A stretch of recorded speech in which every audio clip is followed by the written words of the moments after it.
সম্প্রতি সেনাপ্রধানের বক্তব্যে ডিসেম্বরে নির্বাচনের আভাস পাওয়া যাচ্ছে।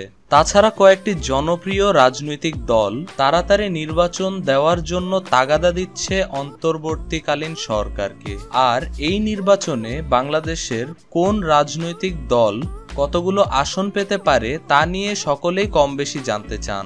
জরিপ করা হয়েছে যে আগামী নির্বাচনে বাংলাদেশের কোন রাজনৈতিক দল কত আসন পেতে পারে সম্পর্কে মূলত বাংলাদেশের একটি বিখ্যাত ফেসবুক পেজ থেকেই এই জনমত জরিপটি করা হয়েছে। বাংলাদেশের প্রায় 2,50,000 ভোটার অংশগ্রহণ করেছে এবং তারা জানিয়ে দিচ্ছে আগামী নির্বাচনে তারা কোন দলটিকে ভোট দিতে চায়। এই জরিপে আওয়ামী লীগ, বিএনপি, জামায়াতে ইসলামী, ইসলামী আন্দোলন বাংলাদেশ, জাতীয় নাগরিক পার্টি সহ সমানভাবে অংশগ্রহণ করেছেন। জরিপটি সম্পূর্ণ নিরপেক্ষভাবে এবং পক্ষপাতহীনভাবে পরিচালনা করা হয়েছে যাতে সকল দলের মতামতের যথাযথ প্রতিফলন ঘটে। তাছাড়া এই জরিপে বাংলাদেশের প্রধানতম রাজনৈতিক দলগুলোর পাশাপাশি ডক্টর মোহাম্মদ ইউনূসকেও এই জরিপে রাখা হয়েছে। ডক্টর মোহাম্মদ ইউনূস যদি আগামী নির্বাচনের প্রার্থী হয় তাহলে এই দলগুলোর পাশাপাশি ডক্টর মোহাম্মদ ইউনূসকেও ভোট দিবে। এছাড়া বাংলাদেশের বিশাল রাজনৈতিক দল আওয়ামী লীগকেও কিন্তু এই জরিপে রাখা হয়েছে, কারণ বাংলাদেশ আওয়ামী লীগের একটি বিশাল ধরনের জনসমর্থন রয়েছে। তো বন্ধুরা, আগামী জাতীয় নির্বাচনে ডক্টর ইউনূস সহ কোন রাজনৈতিক দল কতজন মানুষের সমর্থন পাবে এবং কোন দলটি কতটি আসন পেতে পারে সে সম্পর্কে জানাবো আজকের এই ভিডিওটিতে। তো চলুন আর কথা না বাড়িয়ে ভিডিওটি শুরু করি। তবে বন্ধুরা, ভিডিওটি শুরু করার পূর্বে অনুরোধ রইল ভিডিওটিতে লাইক অবশ্যই দিবেন। তো বন্ধুরা, প্রথমেই আমরা জানাবো ইসলামী আন্দোলন বাংলাদেশ। তো আপনারা দেখতে পাচ্ছেন যে ইসলামী আন্দোলন বাংলাদেশের প্রতি সমর্থন জানিয়েছে বাংলাদেশের 1% মানুষ, অর্থাৎ 2,50,000 ভোটারের মধ্যে 4,931 জন ভোটার জানিয়ে দিয়েছে তারা ইসলামী আন্দোলন বাংলাদেশকে ভোট দিবে। তবে এখানে 1% সমর্থন দেখালেও কিন্তু 2% ভোট পেয়েছে ইসলামিক আন্দোলন বাংলাদেশ, কারণ 2,500 ভোট যদি তারা পেত তাহলে তারা 1% ভোট পেত এবং 5,000 ভোট পেলেই কিন্তু তারা 2% ভোট পেত। সেই হিসাবে 4,931 ভোট যেহেতু পেয়েছে সেই হিসাবে ধরাই যায় তারা 2% মানুষের সমর্থন পেয়েছে।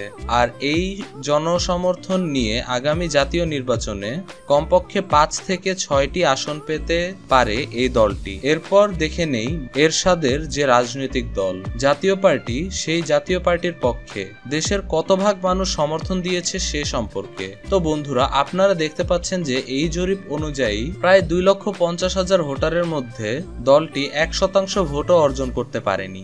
1% মানে অন্তত 2,500 ভোট, অথচ জাতীয় পার্টি এর তুলনায় অনেক কম, অর্থাৎ মাত্র 2,000 ভোট পেয়েছে। তাই আমরা এই জরিপ থেকে বলতে পারি যে বর্তমানে জাতীয় পার্টির প্রতি বাংলাদেশের মানুষের যে সমর্থন সেটা কিন্তু 1%-এরও কম। তাহলে কিন্তু ঠিক এই জরিপের মতোই একটি ফলাফল আগামী জাতীয় নির্বাচনে পাওয়া যাবে। তো আপনারা দেখতে পাচ্ছেন জাতীয় পার্টির কিন্তু আগামী জাতীয় নির্বাচনে যদি আওয়ামী লীগের সাথে ভোট করে তাহলে তারা কিছু আসন পেতে পারে। গণ অধিকার পরিষদের পক্ষে সমর্থন দিচ্ছে দেশের কত ভাগ মানুষ। তো বন্ধুরা, আপনারা দেখতেই পাচ্ছেন গণ অধিকার পরিষদের পক্ষে ভোট দিয়েছে এখানকার প্রায় 1,447 জন ভোটার। 2,50,000 ভোটারের মধ্যে প্রায় 1,447 জন ভোটার জানিয়েছে যে তারা গণ অধিকার পরিষদকে ভোট দিতে চায়, অর্থাৎ প্রায় 1% ভোট পেয়েছে গণ অধিকার পরিষদ। তো আমরা সেই হিসাবে বলতে পারি যে গণ অধিকার পরিষদের সমর্থনটাও কিন্তু বর্তমানে খুবই কম, অর্থাৎ 1%-এরও কম জনসমর্থন রয়েছে এই দলটির। সেই হিসাবে আগামী জাতীয় নির্বাচনে সর্বোচ্চ একটি আসন এই গণ অধিকার পরিষদ পেতে পারে।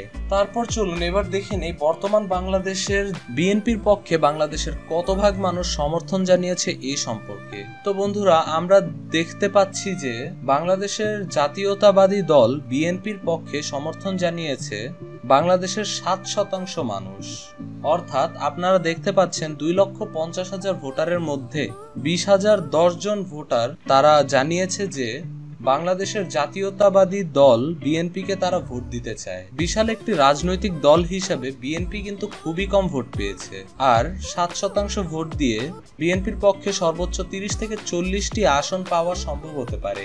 অর্থাৎ আগামী জাতীয় নির্বাচন যদি অবাধ ও সুষ্ঠু হয় তাহলে বিএনপির কিন্তু 30 থেকে 40টির বেশি আসন কখনোই পাবে না। তাছাড়া বন্ধুরা, বর্তমানে বাংলাদেশের জাতীয়তাবাদী দল বিএনপির কিছু প্রচুর সমালোচনা হয়েছে এবং তাদের জনপ্রিয়তা কিন্তু একেবারেই তলানিতে এসে ঠেকেছে, যেটা কিন্তু আমরা এই জরিপ থেকেও বুঝতে পেরেছি। এরপর চলুন জাতীয় নাগরিক পার্টি বা এনসিপি তাদের পক্ষে দেশের কত ভাগ মানুষ সমর্থন জানিয়েছে সে সম্পর্কে। তো বন্ধুরা, আপনারা দেখতে পাচ্ছেন জাতীয় নাগরিক পার্টির কিন্তু সমর্থন প্রায় 5% মানুষের। 11,825 জন ভোটার জাতীয় নাগরিক পার্টিকে ভোট দিতে চায়। এই জরিপ অনুযায়ী আগামী জাতীয় নির্বাচনে জাতীয় নাগরিক পার্টি বা এনসিপি তারাও কিন্তু তুলনামূলক একটি ভালো ভোট পাবে। এনসিপির পক্ষেও কিন্তু বেশ কয়েকটি আসন পাওয়া সম্ভব হতে পারে। তো চলুন বন্ধুরা, এবার দেখে নেই যেই বাংলাদেশের জামায়াতে ইসলামের পক্ষে দেশের কত ভাগ মানুষের সমর্থন রয়েছে সে সম্পর্কে। তো আপনারা দেখতে পাচ্ছেন জামায়াতে ইসলামের পক্ষে সমর্থন জানিয়েছে বাংলাদেশের 21% মানুষ, অর্থাৎ প্রায় 2,50,000 ভোটারের মধ্যে 58,730 জন ভোটার তারা জানিয়ে দিয়েছে যে তারা জামায়াতে ইসলামকে ভোট দিতে চায়। অর্থাৎ বাংলাদেশের প্রতি 5 জন ভোটারের মধ্যে 1 জন ভোটার তারা জামায়াতে ইসলাম সমর্থন করেছে। দেশের মোট ভোটারের 5 ভাগের 1 ভাগ ভোট কিন্তু এবার বাংলাদেশ জামায়াতে ইসলাম পেতে পারে, এবং আগামী নির্বাচন যদি আওয়ামী লীগ অংশগ্রহণ না করে তাহলে কিন্তু বিশাল ভোটের ব্যবধানে বাংলাদেশ জাতীয়তাবাদী দল বিএনপিকে হারিয়ে দেবে বাংলাদেশের জামায়াতে ইসলামী। বাংলাদেশ জামায়াতে ইসলাম কিন্তু আগামী সরকার গঠন করবে, এবং যদি আওয়ামী লীগ নির্বাচনে না আসে তাহলে বিরোধী দল যাওয়ার সম্ভাবনা রয়েছে বিএনপির। তো চলুন বন্ধুরা, এবার আমরা দেখে নেই বাংলাদেশ আওয়ামী লীগ কত ভাগ মানুষের সমর্থন পাবে সেই সম্পর্কে। প্রথমেই কিছু কথা বলি। বর্তমানে আওয়ামী লীগের নিবন্ধন বাতিল রাখা হলেও কিন্তু সারা দেশ জুড়েই আওয়ামী লীগের বিশাল জনসমর্থন রয়েছে, আর তারই প্রতিফলন ঘটেছে এই জরিপে। তো আপনারা দেখতে পাচ্ছেন যে আওয়ামী লীগের পক্ষে সমর্থন জানিয়েছে বাংলাদেশের 56% মানুষ, অর্থাৎ প্রায় 1,38,703 ভোটার তারা জানিয়ে দিয়েছে যে আগামী জাতীয় নির্বাচনে আওয়ামী লীগকে ভোট দিতে চায়। আবারও আওয়ামী লীগকে বাংলাদেশের রাষ্ট্র ক্ষমতায় দেখতে চায় বাংলাদেশের 56 ভাগ মানুষ।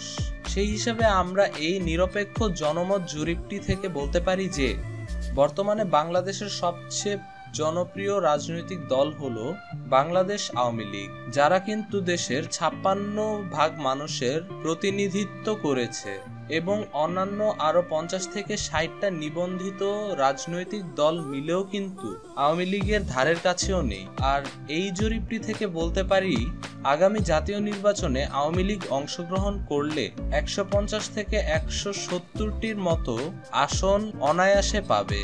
তো বন্ধুরা, সবশেষে দেখে নিই আগামী জাতীয় নির্বাচনটি চায় না এবং ডক্টর মোহাম্মদ ইউনূসকে দিয়েই দেশ চালাতে চায়।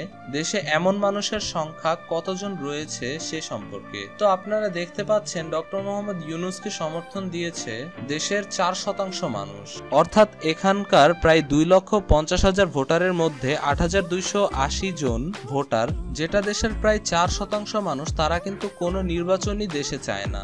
অর্থাৎ তারা চায় না আগামী জাতীয় নির্বাচন হোক, আর চায় ডক্টর মোহাম্মদ ইউনূসই দেশটা চালাক। আপনি বাংলাদেশের কোন রাজনৈতিক দলকে সমর্থন করছেন? ভিডিওটি ভালো লাগলে শেয়ার করুন, সাবস্ক্রাইব করুন, এবং নতুন নতুন ভিডিও পেতে আমাদের চ্যানেলটির বেল আইকনটিতে একটা প্রেস করতে ভুলবেন না দর্শক বন্ধুরা।